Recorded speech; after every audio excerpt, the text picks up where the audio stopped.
नाजरीन, आप देख रहे हैं रियासत आंध्र प्रदेश का मशहूर व मकबूल यूट्यूब चैनल बज़्म आईना वकील साहब पोस्ट।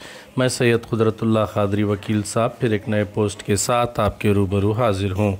आज की अहम खबर यह है कि आज रुकने असम्बली करनूल हफीज़ खान ने अपने रेजिडेंस कैंप ऑफिस में एक प्रेस कॉन्फ्रेंस का इनेकाद अमल में लाया। इस मौके पर उन्होंने मीडिया से बातचीत करते हुए कहा कि करनूल यूनाइटेड आंध्र प्रदेश यानी जब आंध्रा और तेलंगाना मिलकर था उस वक्त से एक इम्पॉर्टेंट सिटी माना जा रहा है, क्योंकि करनूल जो है आंध्र प्रदेश का पहला कैपिटल था यूनाइटेड आंध्र प्रदेश का। पिछले कई सालों से करनूल काफ़ी बैकवर्ड रहा है। इसको मद्देनज़र रखते हुए सीएम वाईएस जगन मोहन रेड्डी ने ज़िला करनूल को डेवलप करने की बात कही, सोचा समझा और एक अच्छा प्रोग्राम जो है लेकर आए। उन्होंने श्रीबाग ओपंदम यानी श्रीबाग एग्रीमेंट पढ़ा और उसके बाद जो है करनूल को डेवलप करने की बात सोची और फौरी तौर पर जो है करनूल को हाई कोर्ट देने का ऐलान किया। उसके हाई कोर्ट के ऐलान के बाद तेलुगु देशम पार्टी और दीगर अपोजिशन पार्टियों ने हाई कोर्ट को जो है रोकने की कोशिश की और हाई कोर्ट अब तक करनूल नहीं आया। इसी तरीके से हफीज़ खान ने बताया कि तेलुगु फिल्मों में स्पेशली तेलुगु फिल्म इंडस्ट्री ने करनूल को एक फैक्शन गड्ढा बताया, फैक्शन का अड्डा बताया, जिसकी वजह से काफ़ी इफ़ेक्ट देखने में मिला, जिसकी वजह से काफ़ी इंडस्ट्रीज़ जो है नहीं आ रहे हैं।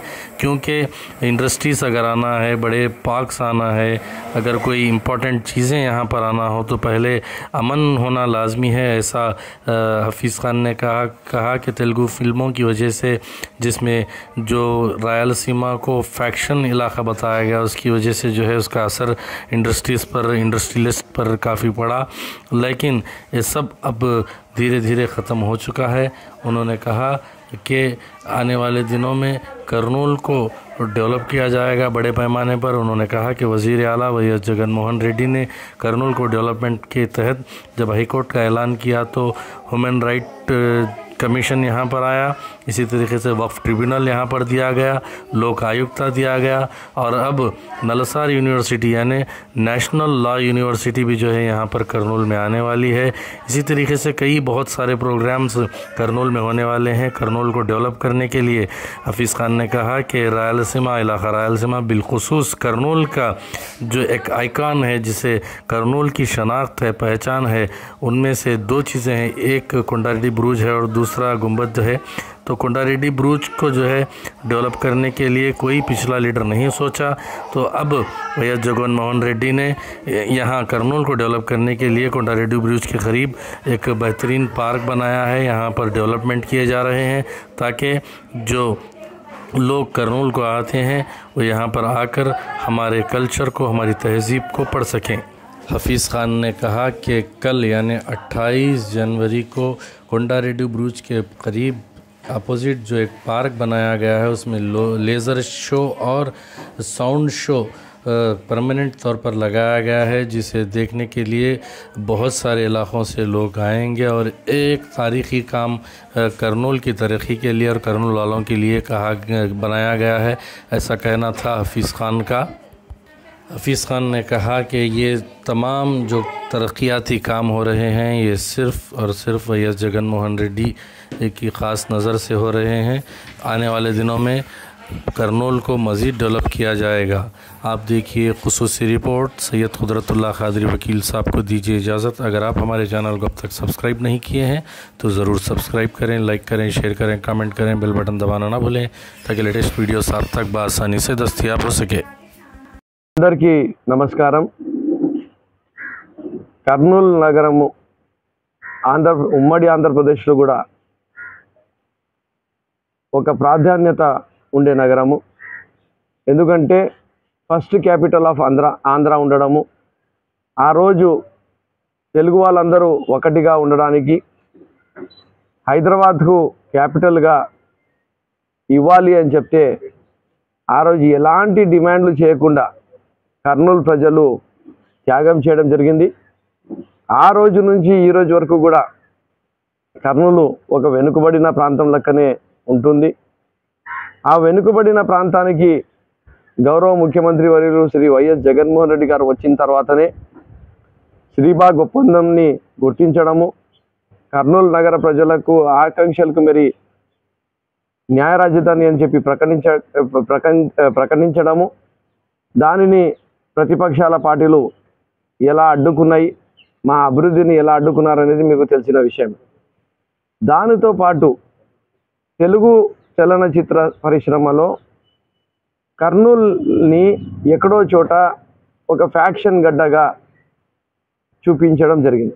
ఆ రోజు అందరూ కర్నూలుని ఫ్యాక్షన్ గడ్డగా చూపిస్తున్నారని చెప్పి పిక్చర్లు హిట్ అయినాయి, ఫిల్మ్లు హిట్ అయినాయి. కానీ ఎక్కడో చోట మేము అర్థం చేసుకోలేకపోయింది ఏమి అంటే, మా వాళ్ళందరూ అమాయకులు కాబట్టి, మా ప్రాంత ప్రజల అమాయకులు కాబట్టి కర్నూలు నగర బ్రాండ్ వాల్యూని ఎక్కడో దెబ్బ పడింది అని చెప్పి మేము అర్థం చేసుకోలేకపోయాం. ఈరోజు ఇక్కడ మంచి ఇండస్ట్రీస్ రావాలన్నా, సాఫ్ట్వేర్ పార్క్స్ రావాలన్నా, హెల్త్ కేర్ ఇండస్ట్రీ రావాలన్నా, ఫస్ట్ ఆఫ్ ఆల్ ఆ ఏరియాలో ప్రశాంతత ఉంది, ప్రజలు మంచిగా చూసుకుంటారు, భద్రత ఉంది అనే ఫీలింగ్ రావాలి. కానీ అది ఎక్కడో చోట ఈ సినిమా ఇండస్ట్రీ వల్ల ఈ కర్నూలు అంటేనే ఫ్యాక్షనిజము, రౌడీజం అనే ఒక ఇమేజ్ ఉండింది.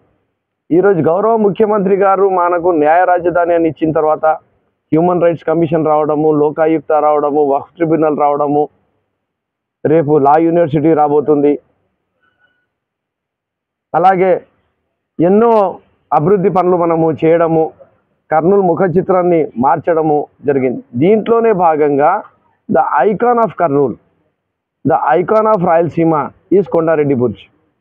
ఆ కొండారెడ్డి బుర్జ్ దగ్గర గత పాలకులు ఎవరు కూడా దానికి పట్టించుకోలేదు. ఫుట్ఫాల్ టూరిజంలో చాలా తక్కువ అయిపోయింది. సో ఈ ఏరియాని మనము ఒక ప్రతిష్టాత్మకమైన టూరిజం ఏరియా లెక్క దీనిని తీర్చిదిద్దాలా, వందలాది వేలాది మంది ప్రతిరోజు రావాలా అని చెప్పి కర్నూలు మున్సిపల్ కార్పొరేషన్ సహకారంతో అక్కడ ఒక పార్క్ నిర్మించడం జరిగింది. నేను కోరుకునేది ఏంటంటే, తెలుగు సినీ పరిశ్రమతో మీరు కర్నూలు నగరంలో మా కొండారెడ్డి బుర్జ్ దగ్గరకు వస్తే, ఎలాగైతే 7 టూమ్స్ దగ్గరికి పోతే ఏదన్నా ఫ్యామిలీ ఎంటర్టైన్మెంట్ సీన్సో, కామెడీ సీన్సో, లేదంటే సాంగ్సో చేసుకునే విధంగా ఈరోజు మేము ఆ పార్క్ని చేసినాము. మీరు వచ్చి అక్కడ పిక్చరైజ్ చేయాలి. అలాగే రేపు అక్కడ ఒక పర్మనెంట్ లేజర్ అండ్ సౌండ్ షోని కూడా నిర్మించడం జరిగింది. అది కూడా కర్నూలు ప్రజలకు అంకితం చేస్తున్నాము. ప్రతిరోజు కూడా ఆ షో నడుస్తుంది. దానికి ఓపెనింగ్ రేపు ఉంది. అలాగే మ్యూజికల్ నైట్ కూడా ఉంది. ఇండియన్ ఐడల్ స్టార్స్ వస్తున్నారు. మీరందరూ కూడా ఫ్యామిలీస్తో కలిసి వచ్చి ఎంజాయ్ చేయాలని చెప్పి మనస్ఫూర్తిగా కోరుకుంటూ, కర్నూలు ఇమేజ్ మేక్ ఓవర్లో భాగంగానే ఇవన్నీ కూడా మనము ఈ ప్రభుత్వం వచ్చిన తర్వాతనే చేస్తున్నాము, చేయబోతున్నాము.